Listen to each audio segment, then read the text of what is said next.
As-tu déjà traversé une saison où rien ne semblait avoir de sens? Un échec, une perte, une attente interminable. Et si je te disais aujourd'hui que même cela fait partie du plan de Dieu pour ta vie? Il y a une vérité profonde que beaucoup oublient dans les tempêtes. Rien n'échappe à la main de Dieu. Pas même ce moment douloureux, pas même ce silence. Le monde nous pousse à chercher des raisons pour tout. Mais la foi nous invite à voir Dieu à l'œuvre dans tout. C'est là qu'intervient cette parole puissante de Romains 8:28. Nous savons du reste que toutes choses concourent au bien de ceux qui aiment Dieu, de ceux qui sont appelés selon son dessein. Aujourd'hui, je veux te rappeler ceci. Chaque moment, beau ou difficile, peut devenir une bénédiction cachée si tu choisis la gratitude.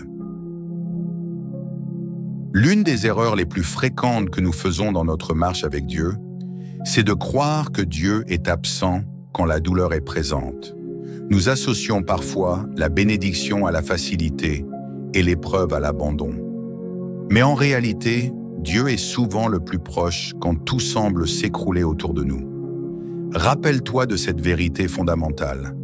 Dieu est souverain. Il voit ce que tu ne vois pas. Il entend les prières que tu ne formules même pas. Il connaît la fin de ton histoire avant même que tu ne commences à la vivre. Rien, absolument rien, ne lui échappe. Pas une larme, pas un soupir, pas un silence. Et s'il permet que tu passes par un désert, ce n'est jamais pour t'y laisser, mais pour te préparer à une terre promise. Pense à Joseph, ce jeune homme rejeté par ses frères, vendu comme esclave, faussement accusé, oublié en prison. Aux yeux du monde, sa vie semblait être un enchaînement d'injustices. Mais à chaque étape, Dieu construisait quelque chose. Dieu formait en lui le cœur d'un dirigeant. Il utilisait la trahison pour l'arracher à une vie confortable, la prison pour lui enseigner la patience, et l'oubli pour lui apprendre à dépendre uniquement de lui. Et quand le moment fut venu, Joseph déclara à ses frères: « Vous aviez projeté de me faire du mal. Dieu l'a changé en bien pour accomplir ce qui arrive aujourd'hui. » Genèse 50:20. Ce n'est pas seulement l'histoire de Joseph, c'est la tienne aussi. Dieu utilise même les attaques de l'ennemi pour accomplir sa volonté. Ce que tu vis aujourd'hui, aussi incompréhensible que cela paraisse, peut être exactement ce qu'il faut pour que Dieu déclenche en toi un nouveau niveau de foi, de maturité et de puissance. Regarde aussi la vie de Moïse. Avant d'être un libérateur, il a dû fuir. Avant d'être une voix puissante, il a été un homme hésitant, plein de doutes. Il a passé 40 ans dans un désert à garder des brebis.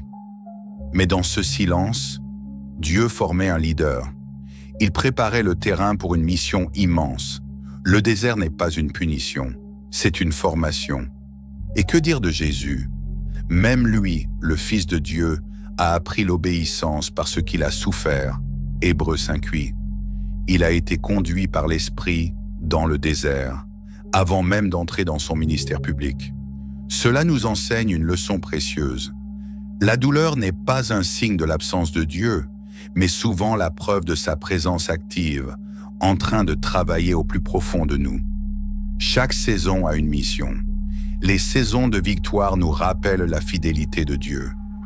Les saisons de combat nous révèlent la profondeur de notre foi et la grandeur de notre appel. Lorsque tu ne comprends pas ce que Dieu fait, fais-lui confiance pour qui il est. Il ne fait pas d'erreur, il n'improvise jamais. Il orchestre tout avec précision, même les moments que tu voudrais éviter. Alors, au lieu de dire « Pourquoi moi, Seigneur ?» essaie de dire « Seigneur, que veux-tu m'enseigner à travers cela ?» Parce qu'au final, ce que Dieu cherche, ce ne sont pas des enfants qui comprennent tout, mais des enfants qui lui font confiance en tout. Il est facile de louer Dieu lorsque tout va bien. Quand les prières sont exaucées, que les portes s'ouvrent, que la santé est au rendez-vous et que les finances sont stables, nos chants de reconnaissance montent naturellement. Mais la vraie foi, la foi profonde, celle qui bouleverse le ciel et fait trembler l'enfer, c'est celle qui choisit la gratitude même quand les circonstances semblent contraires. La gratitude n'est pas une émotion passagère, c'est une arme spirituelle. C'est une posture de foi qui dit « Je ne vois peut-être pas encore la solution, mais je sais que Dieu est fidèle ». C'est une décision courageuse de croire que Dieu est bon, même quand la vie ne l'est pas. Dans Philippiens 4:6, Paul écrit « Ne vous inquiétez de rien, mais en toute chose faites connaître vos besoins à Dieu par des prières et des supplications, avec des actions de grâce. » Autrement dit, même quand tu pries pour un miracle, commence déjà à remercier. Cela montre que tu crois que Dieu agit, même si tu ne le vois pas encore. Paul savait de quoi il parlait. Lui et Silas étaient en prison, battus, enchaînés, dans l'obscurité la plus totale. Rien n'incitait à la joie. Et pourtant, que firent-ils? Ils chantèrent, ils louèrent, ils remercièrent Dieu. Et c'est dans ce moment-là, dans l'obscurité la plus profonde, que Dieu a ouvert les portes de la prison. Le surnaturel s'est déclenché au son de leur louange. Ce principe est puissant. La gratitude ouvre ce que les plaintes ferment. Dieu est attiré par les cœurs reconnaissants. Il habite les louanges de son peuple. Psaume 22, 1-3. Plus encore, la gratitude transforme la manière dont tu vis tes combats. Elle ne change pas toujours la situation extérieure immédiatement, mais elle change ton cœur, ta posture, ton regard. Tu passes du « pourquoi moi » au « merci quand même ». Être reconnaissant ne veut pas dire ignorer la douleur. Cela veut dire refuser de la laisser définir ta relation avec Dieu. C'est faire comme Job, qui a tout perdu, mais qui a dit « L'Éternel a donné, l'Éternel a repris, que le nom de l'Éternel soit béni ». Job 1:21. La gratitude, c'est une louange sans condition. C'est dire à Dieu « Même si je ne reçois rien d'autre, tu es déjà assez pour moi ». Et lorsque Dieu trouve ce genre de cœur, il ne reste pas silencieux. Il agit, il restaure, il élève.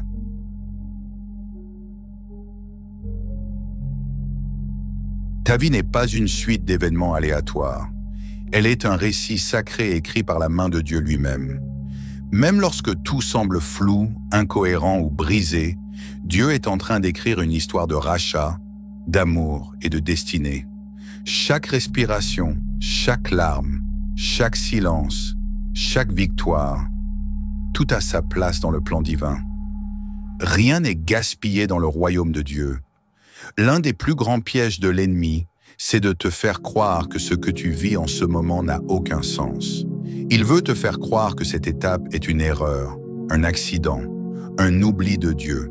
Mais la vérité, c'est que Dieu est encore en train d'écrire. Tu ne lis qu'une page, alors que lui voit le livre complet. Tu traverses peut-être un chapitre sombre, mais le dernier mot appartient à ton auteur, et il est fidèle à ses promesses. Regarde la vie de David. Avant de devenir roi, il a été rejeté, méprisé, traqué.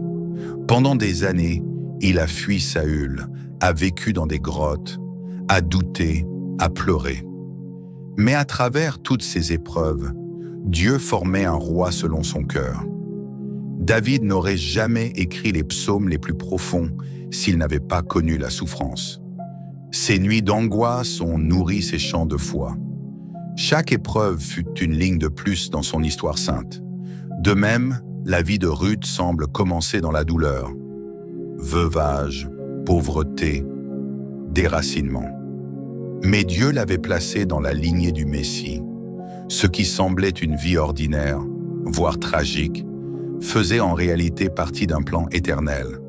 Chaque décision de fidélité qu'elle a prise, chaque acte d'humilité, chaque pas de foi, tout a été intégré dans la plus grande histoire du salut. Et toi? Tu n'es pas en dehors du plan de Dieu. Il n'a pas oublié ton nom. Il connaît exactement où tu en es. Même tes erreurs, tes chutes, tes retards. Il peut les racheter. Il peut réécrire ce que tu croyais irréversible. Il peut transformer un chapitre de honte en témoignage de grâce. Il l'a fait pour Pierre, qui a renié Jésus, mais qui est ensuite devenu l'un des piliers de l'Église. Il l'a fait pour Paul, meurtrier de chrétiens devenu l'apôtre des nations. Ne juge jamais ta vie à partir d'un seul moment douloureux. Ce n'est qu'un paragraphe, pas l'ensemble du livre. Ce que tu vis n'est pas une impasse, c'est un processus. Ce n'est pas la fin, c'est une transition. Ce n'est pas un point final, c'est une virgule dans le récit glorieux que Dieu t'écrit. Et voici ce qui est merveilleux. Dieu n'écrit pas au crayon. Il n'efface pas les moments difficiles. Il les transforme. Il prend ce que tu voudrais oublier et il le grave comme un monument de sa fidélité. Il veut que, plus tard, tu puisses dire à quelqu'un « Regarde ce que Dieu a fait dans ma vie. Même ce moment-là, oui, même cela, Dieu l'a utilisé. Tu es une lettre vivante, dit Paul, 2 Corinthiens 3:3, écrite non avec de l'encre, mais avec l'Esprit du Dieu vivant. Tu es en cours d'écriture. Ne désespère pas. L'histoire n'est pas finie. Et ce que Dieu commence, il l'achèvera. Regarde ta vie comme un livre en cours, pas une histoire terminée. Ce moment que tu vis maintenant, qu'il soit doux ou amer, fait partie d'un plan parfait, orchestré par un Dieu fidèle. Rien ne lui échappe. Alors aujourd'hui, je t'invite à changer de regard. Ne te plains pas de ce que tu ne comprends pas encore. Remercie plutôt celui qui comprend tout. Sois reconnaissant pour chaque moment de ta vie, car même les plus sombres servent à ta lumière. N'oublie jamais, tout concourt à ton bien, pas seulement les bénédictions visibles, mais aussi les silences, les attentes et les croix. Et souviens-toi de cette vérité que je t'ai partagée au début. Dieu utilise tout pour te bâtir, t'enseigner et te rapprocher de lui.